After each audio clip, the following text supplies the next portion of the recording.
Guys, welcome back to Minnus world. എല്ലാവർക്കും സ്വാഗതം മിന്നൂസ് വേൾഡിലേക്ക്. ഇന്ന് നമ്മൾ പുറത്തോട്ടൊക്കെ ഔട്ടിങ്ങിനായിട്ട് പോകാമെന്ന് വിചാരിച്ചു. അപ്പോൾ നമ്മൾ പോകുന്നത് ഗരുഡഗിരി ഷാപ്പിലേക്കാണ്. അവിടെ പോയിട്ട് കുറച്ച് ഫുഡൊക്കെ എക്സ്പ്ലോർ ചെയ്ത് ഒന്ന് എൻജോയ് ചെയ്യാമെന്ന് വിചാരിച്ചു. അപ്പം നമുക്ക് നേരെ വീഡിയോയിലേക്ക് പോവാം. അപ്പോൾ ഗൈസ്, നമ്മളിത് ഗരുഡഗിരിയിലേക്ക് എത്തിയപ്പോൾ ഞാനും അമ്മയും ഒക്കെ ആയിട്ട് അങ്ങോട്ട് പോവുകയാണ്. അപ്പോൾ ഗൈസ്, നമ്മളിവിടെ എത്തിയിട്ടുണ്ട്. നമ്മൾ ഫുഡൊക്കെ ഓർഡർ ചെയ്തിട്ടുണ്ട്. ഈ ഒരു സീനറിയിൽ ഇരുന്നിട്ടാണ്, നമ്മൾ കായലിൻ്റെ നടുക്ക് ഇരുന്നിട്ടാണ് ഫുഡൊക്കെ കഴിക്കുന്നത്. അപ്പം നമ്മൾ ഇവിടെ ഫുഡ് കഴിക്കാനായിട്ട് ഓരോരോ ഹട്ടുകളുണ്ട്. അപ്പം നമ്മൾ ഇരിക്കുന്ന ഹട്ട് ഇതാണ്.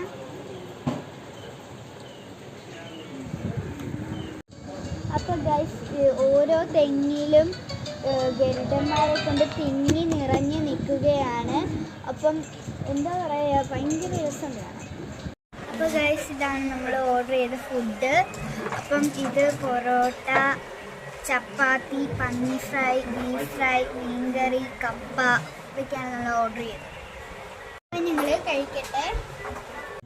അപ്പം ഗൈസ്, നമ്മൾ ഫുഡെല്ലാം അറ്റാക്ക് ചെയ്തു. അപ്പോൾ ഗൈസ്, നമ്മൾ ഇവിടെ നിന്ന് ഇറങ്ങുവാണ്. നല്ല ഫുഡൊക്കെ ആയിരുന്നു, അടിപൊളി ഫുഡായിരുന്നു, എനിക്കിഷ്ടപ്പെട്ടു. നല്ല ടേസ്റ്റുള്ള നല്ല അടിപൊളി ഫുഡൊക്കെ ആയിരുന്നു. നമ്മുടെ ഫുഡൊക്കെ കണ്ടായിരുന്നു അല്ലേ. ഈ കായലിൻ്റെ നടുക്കിരുന്ന് കഴിക്കുമ്പോൾ അതിൻ്റേതായ ടേസ്റ്റൊക്കെ ഉണ്ടായിരുന്നു. അപ്പോൾ ഗൈസ്, ഈ പച്ചപ്പും ഹരിതാപും ഒക്കെ നിങ്ങൾ കണ്ടോ? എന്തൊരു ഭംഗിയുള്ള, വാട്ട് എ വണ്ടർഫുൾ സ്ഥലമാണ് അല്ലേ. നല്ല രസമുണ്ട്, നല്ല പച്ച കളറുള്ള ഇതൊക്കെയുള്ള നല്ല രസമുണ്ട്. അപ്പോൾ ഗൈസ്, ഇതാണ് ഒരു പൈനാപ്പിൾ തോട്ടം. നല്ല രസമുണ്ട്. പൈനാപ്പിളൊക്കെ അതിൽ പിടിച്ചിരിക്കുന്നുണ്ട്. വിളവ് സമയമൊക്കെ ആയെന്ന് തോന്നുന്നു. അപ്പോൾ ഗൈസ്, ഇതാണ് ഒരു തോട് കേട്ടോ. നല്ല തോടുണ്ട്, നല്ല ഒഴുക്കുമുണ്ട് കേട്ടോ. പിന്നെ ഇവിടെ ജാതിക്കാമരമൊക്കെ ഉണ്ട്. അതിനകത്ത് കുഞ്ഞു കുഞ്ഞു ജാതിക്കകളും ഉണ്ട്. ഞാൻ നിങ്ങളെ കാണിച്ചു തരാം. കണ്ടോ ജാതിക്ക?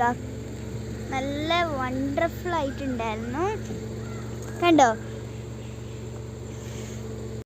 അപ്പോൾ ഗൈസ്, നമ്മൾ ഇനി നേരെ തിരിച്ച് വീട്ടിലോട്ടാണ് പോകുന്നത്. അപ്പോൾ എല്ലാവർക്കും വീഡിയോ ഇഷ്ടപ്പെട്ടെങ്കിൽ സബ്സ്ക്രൈബ് ചെയ്യണം, ലൈക്ക് ചെയ്യണം, ഷെയർ ചെയ്യണം. നിങ്ങളുടെ അഭിപ്രായങ്ങൾ കമൻറ്റിൽ പറയണം. അപ്പം എല്ലാവർക്കും അടുത്തൊരു വീഡിയോ ആയി വരുന്നതിന് മുന്നിൽ ബൈ ബൈ.